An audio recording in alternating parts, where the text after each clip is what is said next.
Magandang gabi po, Luzon, Visayas at Mindanao. Ginulat ng rumaragasang baha ang maraming lugar sa bansa dahil sa malakas at magdamag na ulang dala ng bagyong Enteng. Hindi nakaligtas sa baha kahit ang matataas na lugar gaya ng Antipolo, Rizal, kung saan 7 ang napaulat na nasawi. 3 sa kanilang nalunod habang 4 ang natabunan ng buhay, kabilang po ang isang buntis. Yan ang aking tinutukan.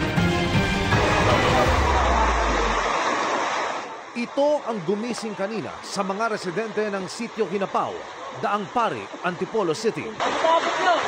Gumuho ang bahagi ng bundok at natabunan ang 3 taong nasa loob ng isang bahay sa paanan. Unang nahugot ang 9 na buwang buntis. Ito lang. Alali lang. Ikalawang naialis ng rescue team ang isang lalaki.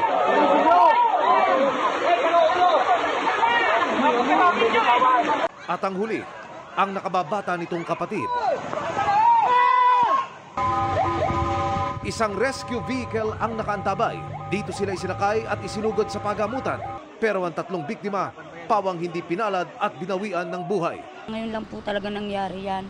Kasi nasa kabila, dito yung bahay, pagpababa, dito naman yung bahay ko, dito naman yung nanggaling yung lupa. Mga alas 5 yata yung lumakas yung ulan talaga, lakas-lakas sir. Magdamagan daw ang naranasan nilang pag-ulan pero lalo raw lumakas kaninang madaling araw. Nagulat na lang po ako, yung pamangking ko doon din natulog sa bahay na yon.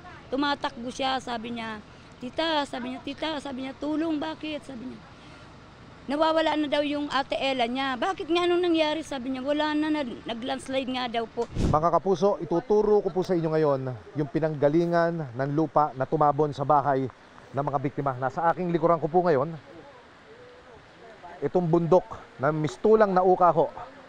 Kung inyo makikita, ang lupa ay bumagsak dito po sa kalsada sa aking likuran.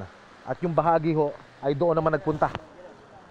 Diyan ho nakatira yung mga biktimang nasawi kanina. Dumating ang CDRMO ng Antipolo para ikordona ang area. At hindi na paintulutan pa ang mga tao na makapasok sa danger zone pero may iba pa ring nagbabaka sakali. Tay, halika na. Ba't hindi pa ho kayo umalis? Halika na. Hindi ho kayo makakawin. Nakita nyo yung lupa. Baka kayo mapano pa. So tayo ho lilikas doon sa bandang itaas na yon. Dito nagpasya ang Antipolo CDRMO na sa pilitan ng palikasin ang mga residente. Sa mga oras na ito, ganap na pasado alas 12 ng tanghali, ang rekomendasyon ng CDRMO, lilikas na po yung mga residente. So, pati ho tayo sa GMA Integrated News. Lilikas na po tayo dito sa area kasama ng ilan pa sa ating mga kababayan dahil ang kanilang pangamba. Ito yung lupa rito sa kaliwa.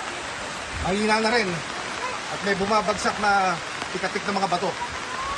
So, aangat tayo doon sa bandang ibabaw. Kung nasan yung puwersa ng CDRMO. Nagpatawag na kami ng pre-disaster risk assessment meeting. LPA pa lang po itong ngayong bagyong si Enteng. Nagbababala na po tayo sa mga kababayan natin through our barangays. Pero kanina, during the operations, meron pa rin po talaga mga kababayan po natin na ayaw pong lumikas. Sa kabuuan ng Antipolo, 4 ang namatay sa landslides. 3 naman ang nasawi, makaraang malunod dahil sa mga pagbaha. Gaya ng puting kotseng ito, nakasama sa mga inanod ng umapaw ang tubig sa tulay. May isa pang kotseng tinangay pero pinagtulungang iangat ng mga residente sa mas mataas na bahagi ng kalsada. Dahil sa taas ng tubig, nagsiakyat sa bubong ang ilang residente. Mistulang ilog naman ang mga kalsada sa Kogyo Village sa barangay Bagong Layon na malakas ang agos. Lubog din sa baha ang bahagi ng daanan sa Sitio Tagisan 3 sa kaparehong barangay. Isang motor ang tumirik habang tinatawid ang baha. Para sa GMA Integrated News, Emil Sumangil, nakatutok 24 oras.